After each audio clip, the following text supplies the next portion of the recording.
जी बिस्मिल्लाह रहमान रहीम। आज जुलाई की 3 तारीख है, सोमवार का दिन है। आज शाम तक जो भी डेवलपमेंट्स हुई हैं वो आपके सामने रखेंगे और उनके ऊपर मेरा तबसरा आपके सामने होगा।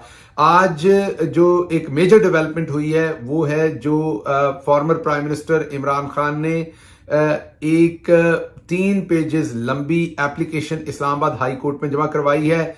उसमें बड़ी डिटेल के साथ उन्होंने वजूहात बयान की हैं और वजूहात बयान किस चीज के लिए की हैं वो की हैं उन्होंने कि जो चीफ जस्टिस है इस्लामाबाद हाई कोर्ट के जस्टिस आमिर फारूक, उनके ऊपर उन्होंने अदम एतमाद कर दिया है। उन्होंने कहा है कि मुझे आपसे इंसाफ की तवक्को नहीं है, आप मेरा जो केस है उसको छोड़ दीजिए या आप मेरा जो केस है उसको सुनना छोड़ दीजिए। मेरे जितने भी केसेस आपके सामने हैं वो आप मत सुनिए, मुझे आपसे इंसाफ की तवक्को नहीं है।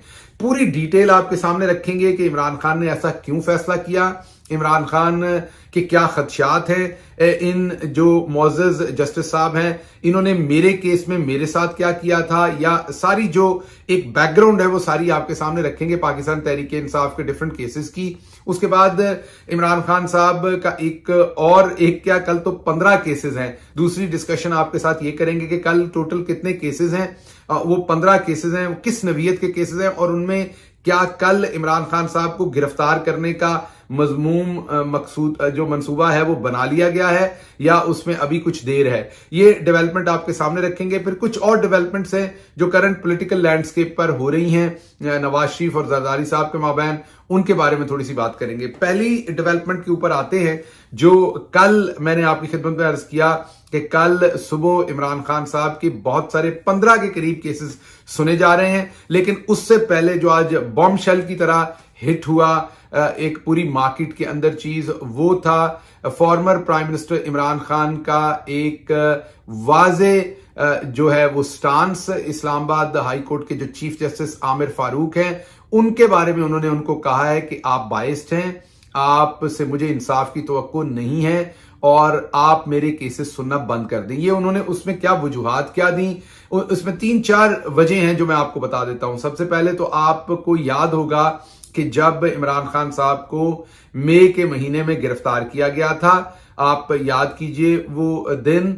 उस दिन इमरान खान साहब को गिरफ्तार जो है वो अदालत के बाहर से नहीं किया गया था, अदालत के अंदर से किया गया था। जहां पर इस्लामाबाद हाई कोर्ट का तरीका यह है कि जब आपने कोई भी पिटीशन या कोई भी नई दरखास्त दायर करनी है तो वहां एक कमरा है जहां पर जाके आप फिंगरप्रिंट देते हैं जिसने दरखास्त दाखिल करनी हो। अदालत का हिस्सा है, अदालत के अंदर है वो, तमाम कोर्ट्स के अंदर वो अदालत का अपना हिस्सा है, एडमिनिस्ट्रेटिव हिस्सा है वो। वहां पर इमरान खान साहब वो फिंगरप्रिंट्स दे रहे थे जहां आपको याद है कि जिस तरीके से शीशे तोड़े गए, अदालती अमले को मारा गया, वकला को मारा गया और इमरान खान साहब के सर पर भी डंडा मारा गया और उन्हें वहां से घसीट के कॉलर से पकड़ के गिरफ्तार करके लेके जाया गया। पूरे वकला ये उम्मीद कर रहे थे कि उसी टाइम कोई भी इस्लामाबाद हाई कोर्ट के अंदर चीफ जस्टिस होंगे, किसी भी अदालत के अंदर, इवन कोई सेशन कोर्ट के चीफ जस्टिस होंगे, अगर ये काम अदालत के अंदर किया होगा तो वो फौरी तौर पर उसको गैर कानूनी करार देंगे। क्योंकि जब आप इस बात को समझें, जब एक शख्स अदालत के अहाता के अंदर पहुंच जाता है, आपने अक्सर ये बात सुनी होगी कि इवन कत्ल के मुल्जमान हो, कोई भी मुल्जमान हो, जब वो अदालत के अहाता के अंदर चले जाते हैं तो वो अदालत की जुरिस्डिक्शन में आ जाते हैं, या अदालत की जो वैसे सारी जुरिस्डिक्शन होती है लेकिन बहरहाल वो अदालत की बाउंड्री में चले जाते हैं। तो अब अगर उन्हें गिरफ्तार करना है तो आपको अदालत से इजाजत लेनी है, क्योंकि उस शख्स ने तो ऑलरेडी अदालत पहुंच के अपने आप को अदालत के रहमो करम पर सरेंडर कर दिया है। अब वो अदालत में जज के सामने पेश हो रहा है तो आपका जो भी मुकदमा है आप जज के सामने लेके जाएंगे और वो मुअज़्ज़ज़ जज हैं या उसे छोड़ेंगे, उसको जमानत देंगे या बरी करेंगे, या वो गिरफ्तारी का ऑर्डर करेंगे। तो इसलिए अदालतों के अहाता के अंदर अदालत की इजाजत के बगैर पुलिस को लोगों को पकड़ने के जो है वो ऑर्डर्स नहीं होते या उनके पास इस चीज का इख्तियार नहीं होता। और वजह मैंने आपको बताई क्योंकि वो ऑलरेडी अदालत के अंदर पहुंच गया है तो उसको हक हासिल है कि वो अदालत में अपना मुकदमा पेश करे और फिर जज साहब जो भी फैसला करें। बहरहाल वापस आते हैं बात के ऊपर। जो आमिर फारूक साहब हैं इनके ऊपर एक तो इमरान खान साहब ने, उनका मौकफ बड़ा वाजे और बनता भी था, क्योंकि जब उनको पकड़ा गया तो इन्होंने उस केस को सुना। उसके बाद पहले तो ये सुन नहीं रहे थे, फिर उनके वकला ने बार बार रिक्वेस्ट की तो उस केस को सुना और फिर सुनने के बाद इन्होंने कहा कि जो इमरान खान साहब के सर में डंडा, ये तो नहीं कहा लेकिन बहरहाल फैसले का मतलब यही निकलता था कि जो उनको सर में डंडा मारा गया, वहां पर शीशे तोड़े गए अदालत के, अदालत की बेहुरमती की गई, उनको वहां से घसीट कर लेके जाया गया, उनके वकला को मारा गया, वहां पर उनके सिक्योरिटी गार्ड्स को मारा गया, उनको जिस तरीके से पकड़ के, तो वो सब कानूनी था। इन्होंने फैसला दिया कि उनकी अरेस्ट जो है वो कानूनी है। एक नई रविश डाल दी इन्होंने कि अब अदालतों के अंदर ना सिर्फ पकड़ा जा सकता है बल्कि फेंटा भी लगाया जा सकता है, लोगों को तोड़फोड़ भी की जा सकती है। तो ये फैसला इन्होंने दिया, अफसोसनाक फैसला था वो, बहरहाल इन्होंने कानूनी दिया। ऊपर जब सुप्रीम कोर्ट में वो फैसला गया अगले दिन, तो आपने देखा कि फिर उस फैसले को गैर कानूनी करार दे दिया कि जिस तरीके से पकड़ा, जो तोड़फोड़ की, जो सब कुछ किया गया, वो गैर कानूनी था। तो ये बहुत बड़ी चार्जशीट थी दूसरे लफ्जों में जस्टिस आमिर फारूक साहब के ऊपर कि जिस फैसले को वो कानूनी करार दे रहे हैं और नहीं देना चाहिए था, उनकी अदालत के अंदर सब कुछ हुआ था, उसी फैसले को जब सुप्रीम कोर्ट ऑफ पाकिस्तान गैर कानूनी करार दे रही है, तो ये एक किस्म की चार्जशीट थी। और ये फैसला उसी दिन कर लिया था इमरान खान साहब ने कि अब इनसे केसेस जो है वो नहीं सुनवाने। दूसरी वजह क्या बनी इनके खिलाफ ये बात इमरान खान साहब को करने की? दूसरी वजह ये थी कि उनके ऊपर एक टैरियन वाइट का जो केस किया गया, बिल्कुल फरसूदा झूठा केस था, सुना गया। पूरा सुनने के बाद 3 जजेस का बेंच था, उसमें कियानी साहब थे, एक जस्टिस कियानी साहब थे, एक और जज थे और जस्टिस आमिर फारूक थे। 2 जजेस ने अपना फैसला सुना दिया, इमरान खान साहब को उसमें उन्होंने बरी कर दिया, बेगुनाह कर दिया, उस केस को खत्म कर दिया। और जो एक जज आमिर फारूक साहब थे, पहले तो वो केस फैसला सुना नहीं रहे थे, जब 2 जजेस ने सुना दिया तो उन्होंने प्रेस रिलीज के थ्रू उस फैसले को हटवाया और कहा कि मैं चीफ जस्टिस हूं, फैसला मैंने सुनाना है। हालांकि अब कानून के मुताबिक वो जो भी फैसला सुनाए, जब 2 जजेस ने वो फैसला उस केस में इमरान खान साहब के हक में सुना दिया, तो अब ये उसके खिलाफ भी सुनाएंगे, तो वो फैसला 2-1 की मेजोरिटी से इमरान खान के हक में ही रहेगा। लेकिन इमरान खान साहब के मुताबिक उनकी जज साहब की बायसनेस इतनी है कि एक फैसला जो जजेस ने सुना दिया वो भी इन्होंने प्रेस रिलीज के साथ रिकॉल कर लिया। उसके बाद इमरान खान साहब ने बारहा इनसे दरखास्त की। आपने देखा होगा कि जिसने वजीराबाद में इमरान खान साहब के ऊपर हमला किया था, उसकी सिक्योरिटी को वो जो पिस्तौल के साथ फायरिंग करते पकड़ा गया था, उसकी सिक्योरिटी को मद्देनजर रखते हुए अदालतों ने उसे इजाजत दी हुई है कि वो ऑनलाइन कंप्यूटर के थ्रू अदालत के अंदर पेश हो सकता है, उसे फिजिकली अदालत के अंदर आने की जरूरत नहीं है। हैरानी की बात यह है कि इमरान खान, जिनको सबसे ज्यादा सिक्योरिटी का इस टाइम मसला है, जिनके ऊपर 2 असैसिनेशन अटेम्प्ट्स हो चुकी हैं, उनको ऑनलाइन अपीयर होने का, कि वो कंप्यूटर पे अपीयर हो जाएं, ऑनलाइन अपीयर हो जाएं, इसकी इजाजत ये अदालत नहीं दे रही। और इसकी दरखास्तें बहुत देर से आमिर फारूक साहब के सामने पड़ी हैं और वो फैसला इसके ऊपर नहीं कर रहे। ये उनके ऊपर उनका तीसरा एतराज था। और चौथा एतराज उनका ये था कि तोशाखाना केस का एक केस है जिसकी एप्लीकेशन इनके सामने जेर समाअत थी, उसको बहुत देर से इमरान खान साहब और उनके वकला कोशिश कर रहे हैं कि उसको वापस ले लें, लेकिन ये उसके ऊपर फैसला नहीं सुना रहे वापस लेने के लिए कि उसको वापस लिया जा सके, ताकि वो अपनी मुनासिब कानूनी कार्रवाई उसके ऊपर करें। ये तो थे जो इमरान खान साहब को खदशात अभी मौजूदा थे। उससे पहले आपको याद करना पड़ेगा पिछले साल को, जब मुझे अरेस्ट किया गया था,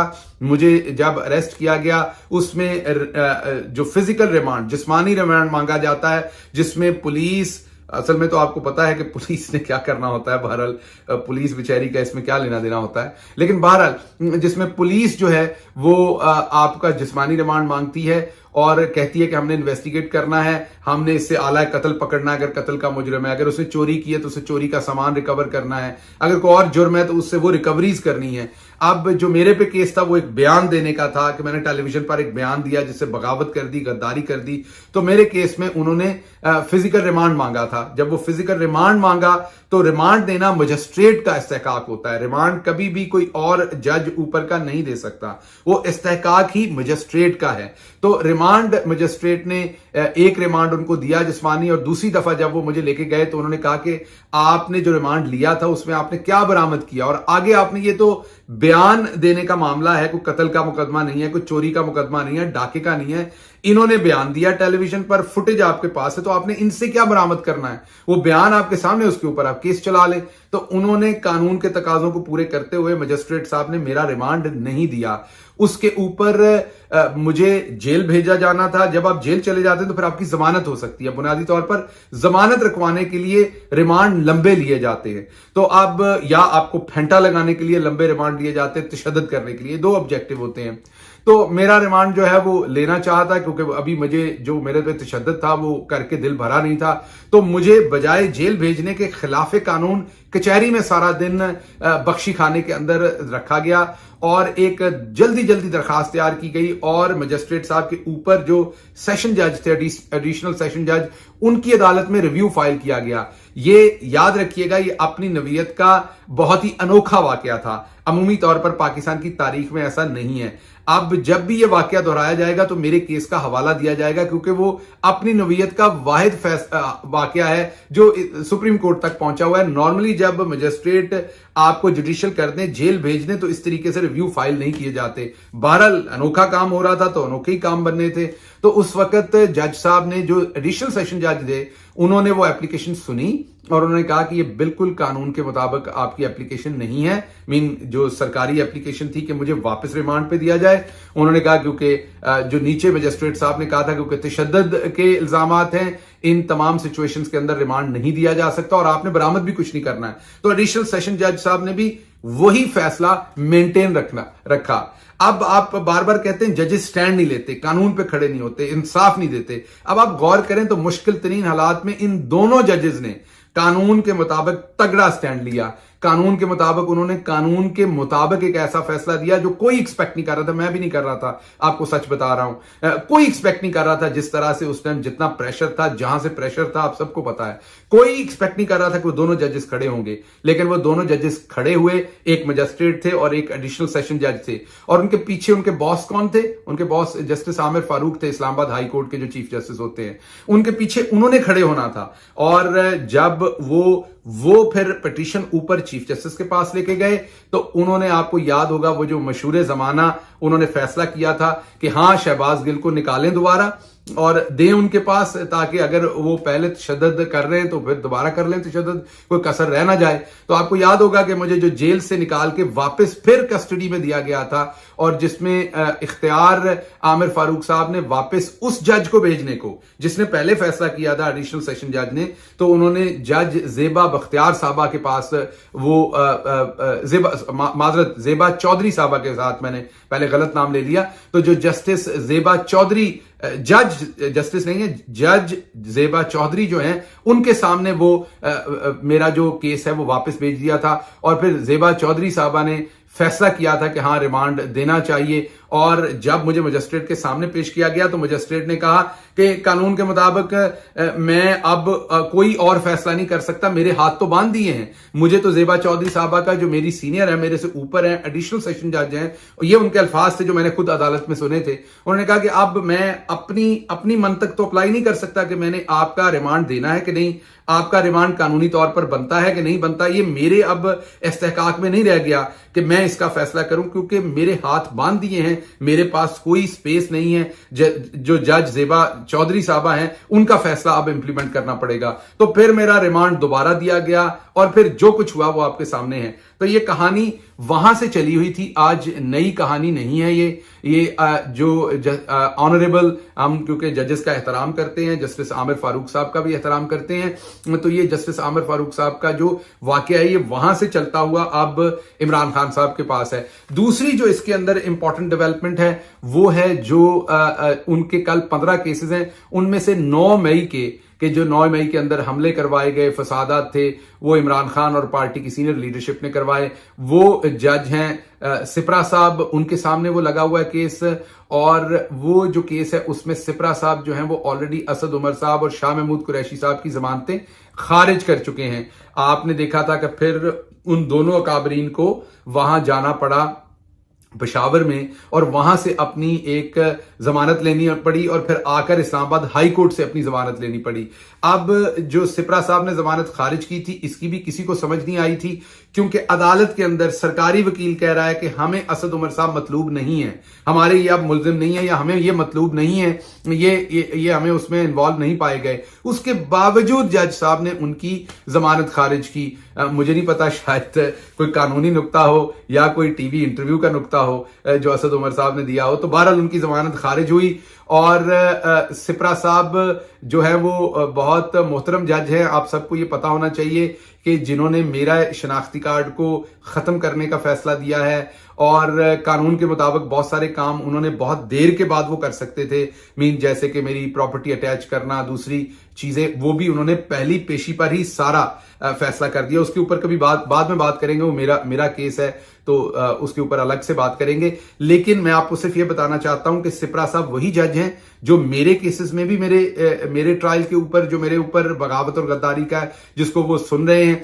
और सिप्रा साहब वही जज हैं जिन्होंने शाह महमूद कुरैशी और असद उमर साहब की जमानत खारिज की। उसी मुकदमे में अब कल इमरान खान साहब भी पेश हो रहे हैं। इसके साथ साथ तोशा खाना के मुकदमे में भी वो पेश हो रहे हैं। तो कल जो बिसात बनाई गई है, जो बिसात सामने रखी गई है, उसके मुताबिक मुझे ये नजर आ रहा है, ऐसा ना हो मेरी दुआ है, लेकिन खुदा न खास्ता मुझे ये नजर आ रहा है कि पूरी तैयारी की गई है। असद उमर और शाह महमूद की शायद बेल इसीलिए खारिज की गई थी क्योंकि जब एक ही मुकदमे में कुछ लोगों की बेल खारिज की जाए तो दूसरे लोगों की बेल खारिज करना जज के लिए आसान हो जाता है। हालांकि उस बेल को भी खारिज करने की वजह नहीं बनती थी और इसकी तो बिल्कुल नहीं बनती थी क्योंकि इमरान खान उस टाइम पुलिस की कस्टडी में थे जब ये तमाम वाकयात हुए। बहरहाल ये कल जो हमें लग रहा है, एक तो इमरान खान साहब ने बड़ा कदम लिया, इससे आने वाले दिनों में आपको बहुत सारी चेंजेस नजर आएंगी जो उनके केसेस हैं उस सिलसिले में। लेकिन दूसरी तरफ जो हमें नजर आ रहा है कि 15 केसेस में कल वो अपीयर हो रहे हैं, उसमें नैब के केसेस हैं, करप्शन से रिलेटेड बनाए हुए, उसमें आपके ऊपर वो बहुत सारे और तोशा खाना के केसेस हैं, टेररिज्म के केसेस हैं। तो उसमें हमें जो लग रहा है कि कल पूरी की पूरी साजिश बना ली गई है कि उनकी जमानत खारिज की जाए और उनको अरेस्ट कर लिया जाए। लेकिन एक प्लान इंसान बनाता है और एक ऊपर अल्लाह की जात बनाती है। अभी तक तो अल्लाह की जात इमरान खान को बचाती आई है और अल्लाह की जात शायद इसलिए बचा रही है कि आप सबकी दुआएं हैं इमरान खान के साथ। तो मजीद दुआ कीजिए कि ये तमाम चीजें ना हो सकें। लेकिन बहरहाल जो कुछ मैं देख रहा हूं, मुझे लग रहा है कि या आमिर फारूक साहब कोई शायद उनकी अदालत से कल कोई ऐसा फैसला आए और या फिर सिप्रा साहब की अदालत से कोई फैसला आए, क्योंकि पहले जो अभी तक फैसले आए हैं उनमें तो खैर नजर नहीं आई, उनमें तो अभी तक हमें कोई ऐसी चीज नजर नहीं आई कि जो उम्मीद रखी जा सके। उसके साथ साथ उम्मीद ये भी करते हैं कि जितने संगीन जो डेवलपमेंट सामने रखी हैं उसके बाद जो जस्टिस आमिर फारूक साहब है वो अपने आप को अलहदा कर लेंगे इस बेंच से, क्योंकि पाकिस्तान के अंदर ये भी बात बहुत हो चुकी है कि जिस जज पर एतराज हो वो अपने आप को अलग कर ले बेंच से। तो अब देखते हैं कि वो इस काम को करते हैं या नहीं करते। बहरहाल ये एक मेजर डेवलपमेंट है। इसके साथ ही मुझे इजाजत दीजिए। अल्लाह आपका हामी और नासिर हो। पाकिस्तान जिंदाबाद।